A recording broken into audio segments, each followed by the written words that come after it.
All right. For the last couple of weeks, we've been talking about Honey. You remember Honey, right? PayPal's browser extension. It got them caught swapping out their affiliate cookies, overwriting affiliate cookies to steal commissions from influencers. 3 networks so far have kicked them off their platforms. There's a huge lawsuit. Effectively, it looks like the crux of it was discovered by Ben Edelman, where it looks just like Dieselgate because it was literally technology built into the platform to trick the compliance testers. That was a $4 billion company stealing from YouTubers. Now, imagine the exact same scheme, same attribution hijacking, same blocking of verification, same claiming of credit for sales that were not driven by the media, except it's a $180 billion industry. And instead of stealing from YouTubers, they're stealing from many of the biggest brands in the world, Procter & Gamble, Coca-Cola, Unilever. And those brands can't say a word because the companies that are effectively charging them protection fees are the companies that control their shelf space. Welcome to the world of retail media networks. So if you put them side by side, you can see how identical the playbooks are. Honey intercepted attribution at checkout by swapping affiliate cookies to claim last click credit. Retail media networks intercept the attribution chain by inserting themselves at the point of purchase and then just making sure that their attribution window is so wide that they end up claiming credit for every sale that happens after an ad impression, regardless of what actually drove the purchase. Same move, just a slightly different mechanism. Honey built technology to defeat compliance testers, network quality employees, affiliate managers, anybody who had looked like they weren't a regular Honey user would be blocked, right? This is what Ben Edelman called and documented as their Dieselgate. Well, retail media networks, they block third-party verification entirely. Double verify, IAS, Moat, the standard tools that every other media channel in the world allows get blocked. Their excuse is customer privacy. The effect is that nobody can independently verify where ads ran, who saw them, whether the impressions were viewable, or if they were actually shown to a human being. Hid from the testers. Retail media networks just lock them out of the entire building. Right? So Honey's claiming commissions on other publishers' traffic by swapping cookies at the moment of purchase. The retail media networks bulk buy social media traffic from TikTok, Snapchat, Meta, and programmatic TV at discounted CPMs. The same rates any advertiser could likely get by going direct and doing annual contracts with these platforms. They then wrap it in what they call first-party shopper data and mark it up 30 to 50%. They resell it as premium retail media. Dentsu estimated that the markup range specifically for Walmart Connect's TikTok and Snap inventory was 30 to 50%. Honey stole other people's traffic. Retail media networks buy it wholesale and sell it at a massive premium, right? So Honey operated solely as a browser extension, no leverage over the people it was actually stealing from. Influencers could publicly call it out. They did. Affiliate networks could kick them off their platforms. That's what happened way too late after they were no longer profitable for them. But retail media networks control the shelf space. They actually control product distribution, both in the digital world and the physical world. They control the trade relationships. And this is proven out because the ANA did a huge study and found that 88% of brands feel pressured to buy retail media, not choose to, feel pressured to.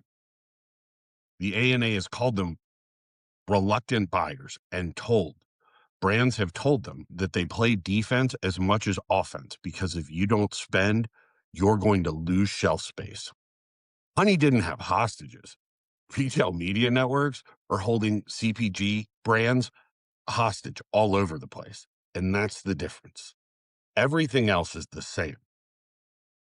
So let me be specific about how the coercion actually operates, because it's the thing that makes retail media fundamentally different from and way worse than what Honey did. What Honey did was they stole affiliate commissions, right? But ultimately, the influencers had a choice. They could stop promoting those products, stop promoting Honey. They could go after it, stop making videos about it. They could sue them, and they've done all three. Brands in this instance don't really have that option, right? If you're a CPG company that makes cereal, Walmart may represent 25% of your total revenue, maybe more. Your entire distribution strategy runs through their stores. You have a joint business plan with them. You have a category captain relationship. You have trade funds, promotional calendars, and end cap placements as well. Now, Walmart tells you to spend $5 million on Walmart Connect. They don't frame it as a choice. It comes embedded in your annual trade agreement. If you push back, you're not just losing ad placements, you're going to lose the relationship that determines how many of your products sit on shelves across 4,700 stores. The ANA has documented this. Brands said that funding for retail media is not incremental. They're shifting money from shopper marketing, brand building, and trade budget, which means retail media isn't growing the pie. It's the retailer reaching into the brand's existing budget and extorting money out of them. And the brand smiles and says thank you, because the alternative is effectively to lose their ability to sell, get removed from shelf space. As one advertiser told the ANA, it's really a power struggle right now. Another said that they use retail media to protect our brands as much as build our brands. That's not advertising. That is 100% a protection racket. Right? If Honey was a pickpocket, retail media networks are the landlord who triples your rent and tells you the new price includes security services. And if you don't pay, things might happen. So what are brands actually getting for their money on retail media networks? Well, let's walk through the retail media network 6-step playbook. So step one, retailers do not have enough on-site or app traffic to fill their ad loads. There are an unlimited number of ads you can buy. Their site traffic almost universally is down slightly or flat. As a consequence, off-site retail media grew by 42% in 2025. It's by far the fastest growing segment because they've already maxed out everything they can sell across their own properties and stores. Step two, they buy bulk inventory from TikTok, Snapchat, Meta, Pinterest, Roku, and programmatic CTV. Steeply discounted CPMs because they're buying it on an annualized basis in bulk.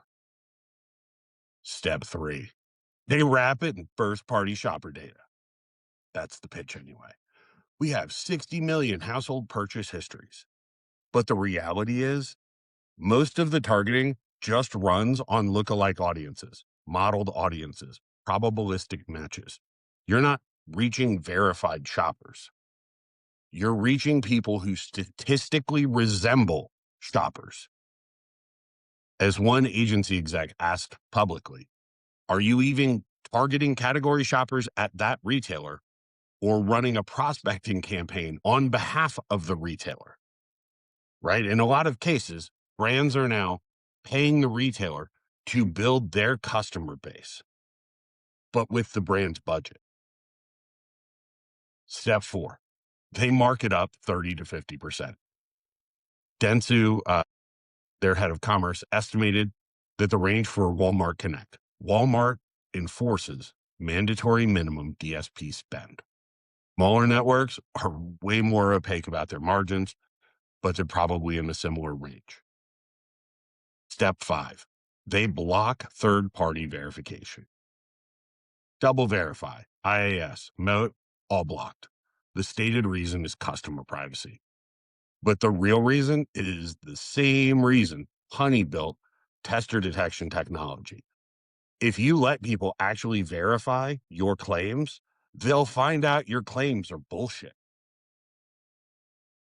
And step 6, they self-attribute organic sales. Their attribution windows are crazy wide, way wider than you would accept on any other channel. When you look at social channels that are getting, the 1 and 7 day windows on transactions, many of the retail media networks will take a 90-day window to attribute. So you get this super wide attribution window, last click model, and they self-grade their report cards. NIQ called this the measurement mirage, right? Adlytics documented Amazon DSPs serving ads on made-for-advertising clickbait sites, right? AI slop, the garbage pages packed full of ads when you mistype a website by one letter. They would then drop a cookie and claim attribution credit for when those users later purchased on Amazon. And that's what you're paying a 40% premium for. Recycled social and crap placements on clickbait sites targeted at people who aren't even customers of the brand. They just look like customers of the brand. With measurement, you can't verify. And then there's the in-store part of the scam. And this is really my favorite part. So retailers are now partnering with the trade desk to sell omni-channel placements that include in-store digital screens. The trade desk loves it. They pitch this shit as the holy grail, reaching the shopper at the exact point of purchase. Closed loop measurement, full funnel attribution. It sounds super incredible, but here's the reality. Go wander into a Walmart or a Kroger at 11 a.m. on a Wednesday.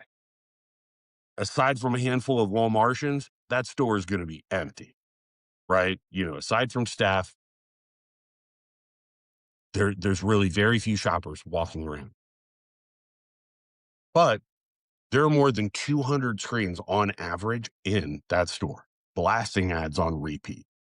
Digital end caps, checkout screens, or doors with LCD panels, aisle displays, every single one of them playing the same rotation of brand ads to an audience of absolutely nobody. Those impressions, every loop of that ad on every screen counts, right? 200 screens running 15-second spots on repeat 12 hours a day. That's tens of thousands of impressions per store per day. Multiply that across 4,700 Walmart locations or 2,700 Kroger stores, and you're reporting millions of daily impressions. To who? The dairy aisle? The measurement, it gets even more absurd. If somebody walks into the store, anyone, for any reason, and buys the product that was advertised on the screen, they may or may not have glanced at. The retail media network claims attribution. That sale gets credited to the in-store media, even if the customer has been buying the exact same cereal every week for 3 years. And this is where omnichannel becomes a magic word, right? The retailer bundles the in-store screen impressions with the off-site social impressions and the on-site search ads and reports a blended ROAS number. And the brand really has no way to disaggregate which channel actually drove conversions, if they drove conversions at all. Right? The in-store screens inflate the overall impression count. The organic purchases inflate the overall conversion count. And this blended number looks amazing on a slide deck. The trade desk, they get the platform fee, the retailer gets their media revenue, brand gets a report that says that their campaign delivered a 6x ROAS. And nobody ever asked why the same campaign that supposedly drove record results was playing to an army of empty frozen food sections at 11 o'clock in the morning on a Tuesday, right? This is what brands are paying this 40 or 50% premium for. Recycled social on clickbait sites, ghost impressions on in-store screens playing to empty aisles, and lookalike audiences that aren't actually their customers. And measurement that you can never possibly verify.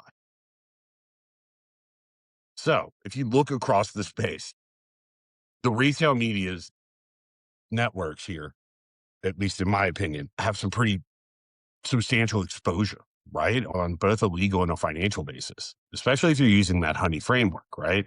With Honey, the liability kind of came down to three things: the scale of the theft, the strength of the evidence, and whether there was deliberate concealment.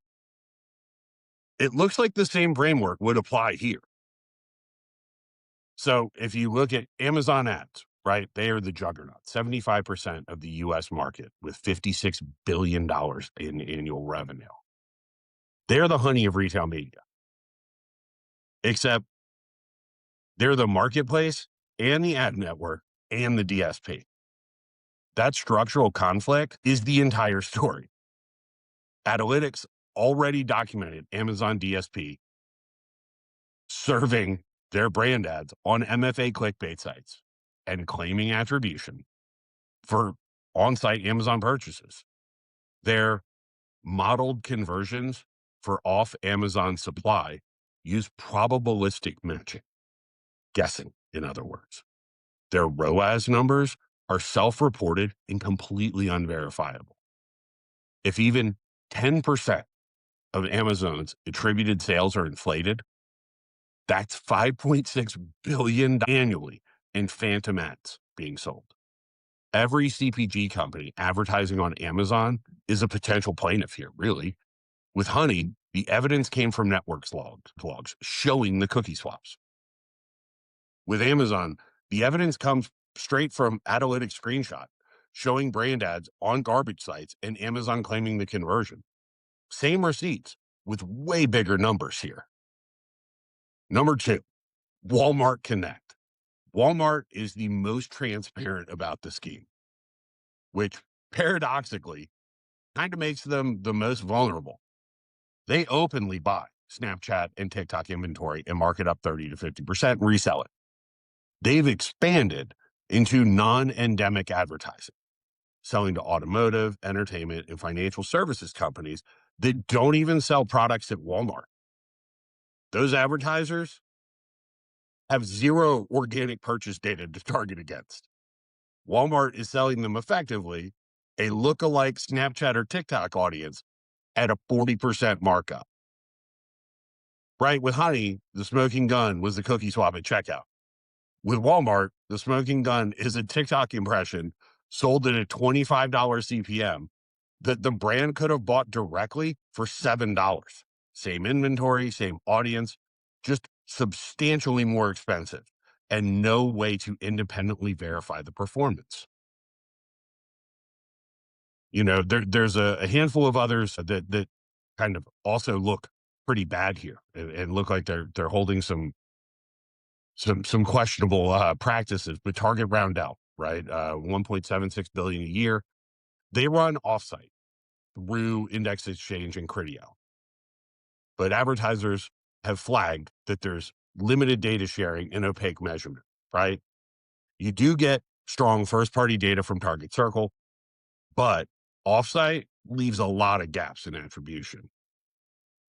Kroger and their precision marketing, their data platform is the best in class, as far as I can tell. Their data platform is legit. It's a very good setup, but their managed service offsite model, right, really restricts brands being able to see placement level reporting.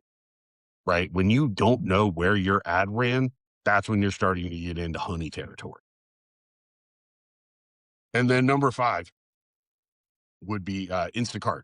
They just settled an FTC lawsuit for deceptive marketing practices in 2025. Right? They were expanding offsite via YouTube Shop. And let's pause on that for a second. Instacart managed to get the FTC to come after them in the current business environment where we're giving awards to presidents in order to get business deals done. Right? This is the FTC that has stopped effectively enforcing anything at all. They're letting crazy ass mergers just sail through. They have gutted consumer protection.